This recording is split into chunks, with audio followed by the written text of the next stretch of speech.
A graça e a paz a todos. Hoje nós vamos ter uma leitura no livro de Evangelho de Lucas, no capítulo 15, que começa no versículo 1 até o 32. O título dessa palavra é De Volta para a Casa do Pai. Jesus fala em uma palavra com três histórias. A primeira ele fala sobre a ovelha perdida que se perdeu lá fora.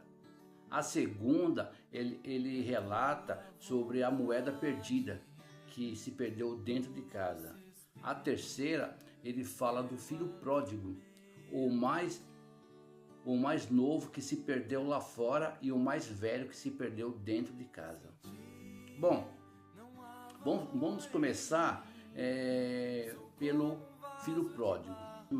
Então, cada vez que você lê a palavra de Deus, o Espírito Santo te abre um entendimento para você entender cada vez mais o que se trata essa palavra. Bom, vamos começar pelo filho pródigo.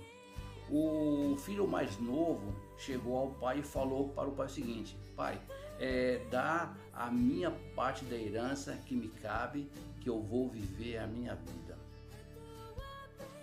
Bom, com esse ato, ele fez uma coisa, ele quis antecipar a morte do pai. Porque só tem herança, o filho só tem a herança quando o pai morre, certo? Ele quis, no caso, antecipar a morte do seu pai. E ele foi viver de acordo com a sua vontade. Só que uma coisa é fato. Não demorou muito para o filho passar por necessidade. Pois, um detalhe, é impossível se afastar da casa do pai, é impossível se afastar do convívio do pai e não passar por necessidade. Jesus mesmo falou ele falou na palavra dele o seguinte: sem mim vocês não podem nada, certo? Ele enfrentou muitas dificuldades, gastou todo o dinheiro, toda a herança dele, certo? E chegou um ponto que ele caiu em si e os seus olhos se abriram. Toda pessoa que está perdida, cedo ou mais tarde, ela cai em si e vê que ela realmente não pode fazer nada sozinho, certo? Aí então ele falou: poxa, quantos empregados meu pai tem e eu aqui passando necessidade, passando fome ao ponto de comer lavagem, certo? Agora eu faço uma pergunta: o que você tem comido? Qual tem sido a sua alimentação? Vamos falar do lado espiritual. O que você tem se alimentado? Aí esse filho pródigo, enquanto que ele estava no mundo perdido, aprontando todas, fazendo todo tipo de coisas erradas, qual era a alimentação que ele estava tendo? Um ponto importante: ele saiu da casa do pai por causa do dinheiro. E ele quer voltar para a casa do pai por causa do dinheiro. O que isso quer dizer? Ele estava na casa do pai por interesse, não pelo amor. E ele quis voltar para a casa do pai pelo interesse, não pelo amor, certo? Nesse ponto, o amor foi transformado em ganância. Quando ele resolve voltar, e quando ele aponta na estrada, o pai corre ao seu encontro.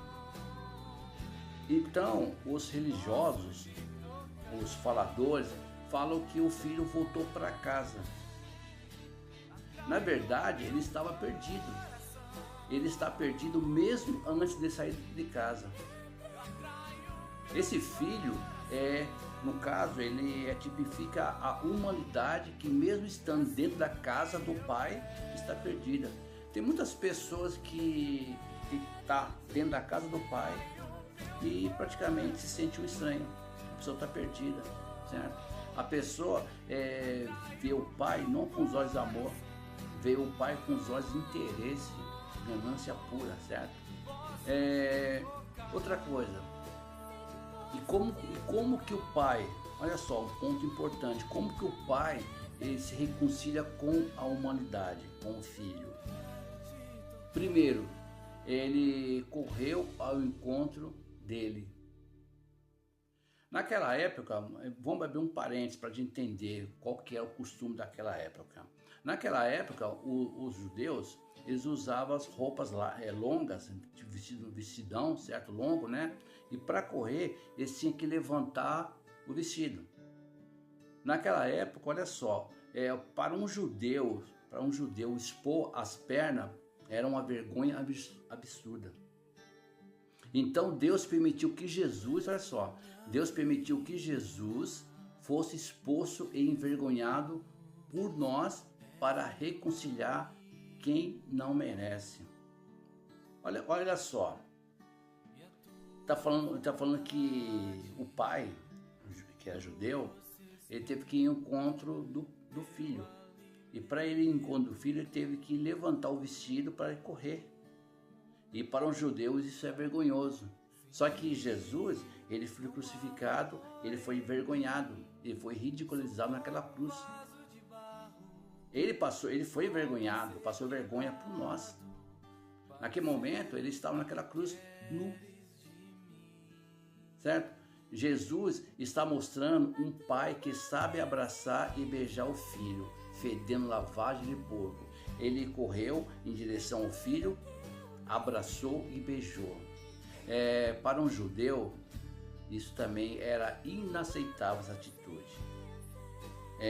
Aquele jovem, ele estava sujo e ainda mais estava fedendo, certo? Isso aqui é sujo e fedendo, leva para o pecado.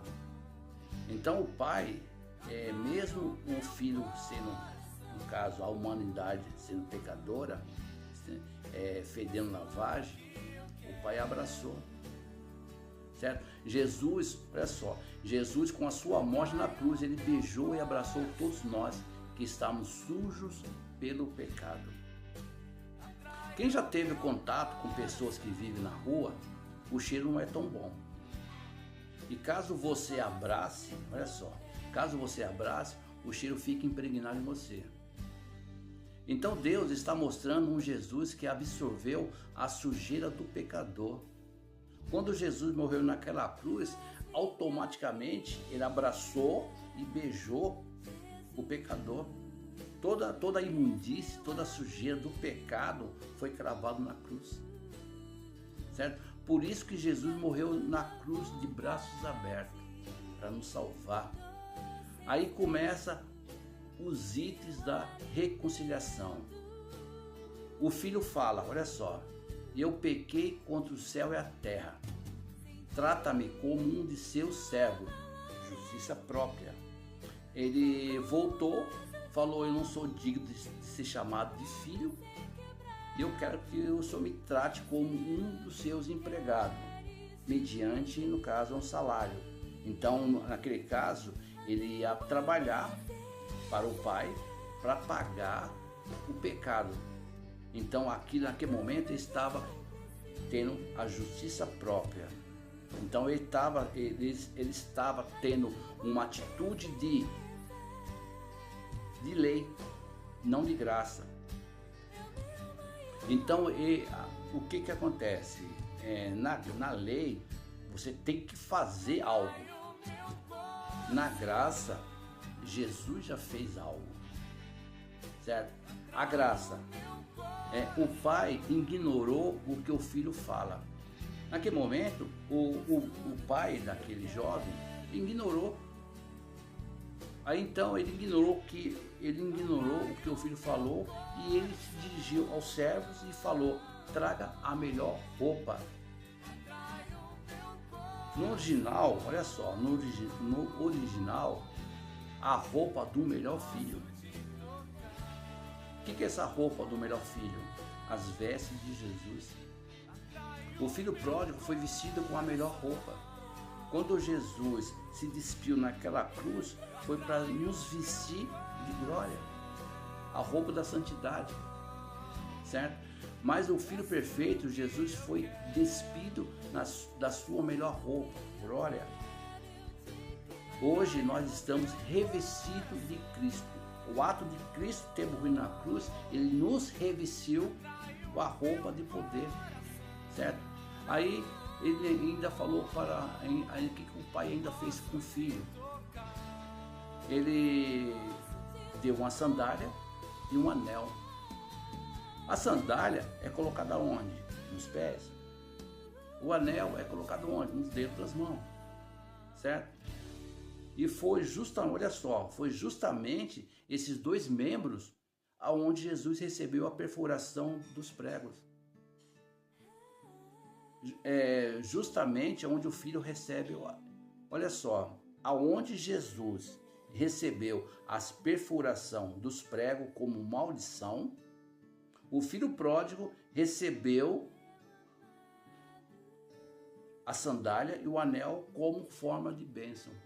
E para finalizar essa parte aqui do filho pródigo, depois que o pai fez tudo isso, ainda ele mandou matar um bezerro cevado, certo?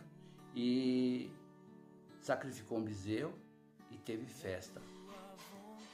Calma que eu vou chegar lá. Aí tem outra palavra que fala da ovelha perdida, que fala aqui o seguinte: o pastor, ele deixa as 99 ovelhas em segurança e vai atrás daquela que estava perdida. Isso aqui está falando perdida fora, certo? Quando ele acha, ele fica feliz. Ele coloca ela no ombro. O que Jesus fez? Ele carregou no ombro a cruz. Ele carregou no ombro todo o nosso pecado para que nós fôssemos salvos. E depois da salvação, o que a palavra diz? Quando um pecador se arrepende, a festa. Aí, nesse caso, olha só, aí também fala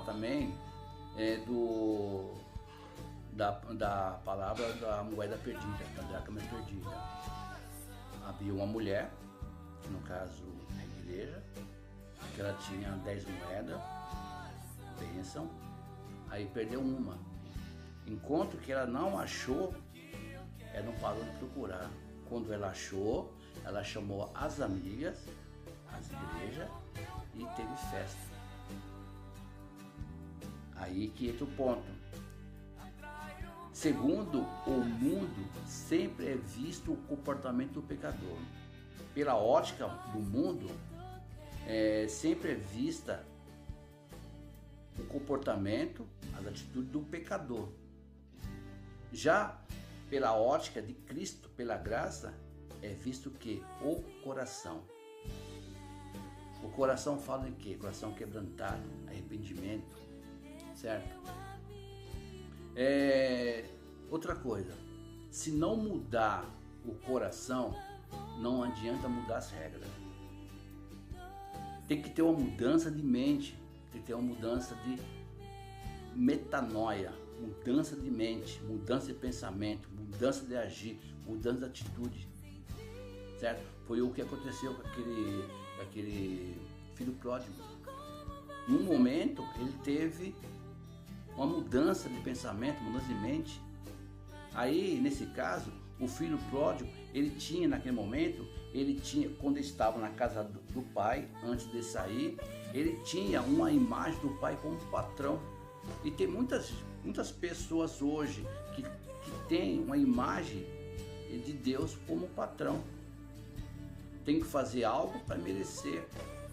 Se eu fazer algo, eu vou merecer. Muitas pessoas chegam até Deus, têm comunhão com Deus para ter.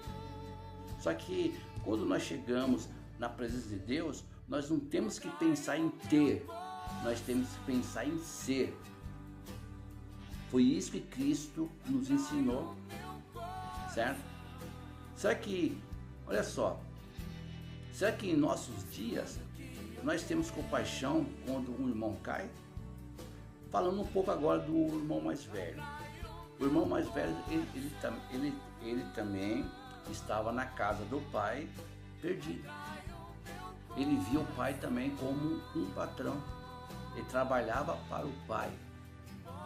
Aí, quando ele viu que o pai havia recebido o irmão, que matou um bezerro cevado, que fez festa, chamou toda a vizinhança, todo mundo se alegrou, houve um sacrifício para que ter aquela festa, houve olha só, houve um arrependimento, houve um sacrifício lá na cruz, para que ter a festa, porque um pecador se arrependeu e voltou para a casa do pai. Aí ele falou para o pai: eu te sirvo há tantos anos, há tanto tempo, trabalho de manhã até a noite, faço tudo, não erro, não peco, eu faço tudo certo, justiça própria. E o Senhor nunca me deu um cabrito para mim festejar com meus amigos.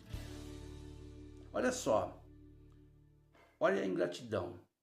Ele não estava, o irmão mais velho não estava feliz pelo irmão mais novo que voltou. Ele apenas questionou o pai com a visão de patrão e esqueceu que ele é filho, ele é herdeiro. E muitas pessoas que estão perdidas, no caso dentro da igreja, vê Deus, vê o pai como patrão. Ainda vem com justiça própria. Eu fiz isso, eu fiz aquilo e o Senhor nunca me abençoou. Aí o que o pai falou para esse filho ingrato? Ele falou: poxa, eu não tenho que te dar nada.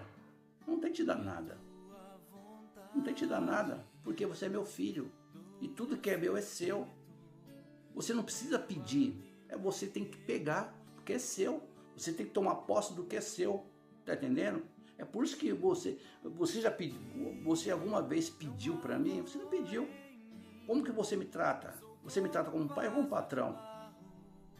Nessas 3 parábolas, a da ovelha perdida, da dracma perdida e do filho pródigo, mostra um pai misericordioso, que não leva em conta o seu pecado, não leva em conta a sua ingratidão, não leva em conta o que você fez, o que você pensou, e só leva em conta uma coisa, ao ponto de comemorar a volta do filho pródigo. Ele, o que ele fez? Ele permitiu que o seu filho unigênito morresse numa cruz. Para quê? Para que nós fôssemos salvos, para que nós reconhecemos o nosso Pai como Pai, certo? Reconhecer o nosso Deus como Pai, e Ele, para que tenhamos festas, alegria. O que é essa alegria? É a alegria da salvação, a alegria da graça. Olha só essa história onde chega. Um filho só vai poder usufruir de todas as bênçãos que é de seu direito quando ele reconhecer o que foi feito naquela cruz, quando ele reconhecer o que foi o ato de Jesus ter morrido naquela cruz, quando ele reconhecer o que é a graça, mesmo a pessoa estando perdida, mesmo a pessoa estando no mundo, Deus não olhou para o pecado, Deus olhou para o pecador, e Deus teve misericórdia ao ponto de permitir que o seu filho morresse na cruz, para me salvar, para salvar você, para salvar a nossa família. Meu querido, minha querida, fica com Deus no nome de Jesus Cristo, que nós nunca viemos passar por essa situação de ser chamado de servo, escravo. Nós somos filhos amados, perdoados e abençoados. A palavra de Deus diz o seguinte, João 16:36 fala o seguinte: que Deus, o nosso Pai, nos amou tanto, que esqueceu todos os nossos pecados, que esqueceu toda a nossa imperfeição, esqueceu toda a nossa ingratidão e permitiu que o seu único filho que não tinha pecado nenhum, morresse naquela cruz para nos salvar. Isso é graça, graça pura. Fica com Deus em nome de Jesus Cristo. Que esse novo ano que está se iniciando agora venha trazer na sua mente, no seu coração, no seu espírito, o que é a graça. Fica com Deus em nome de Jesus Cristo.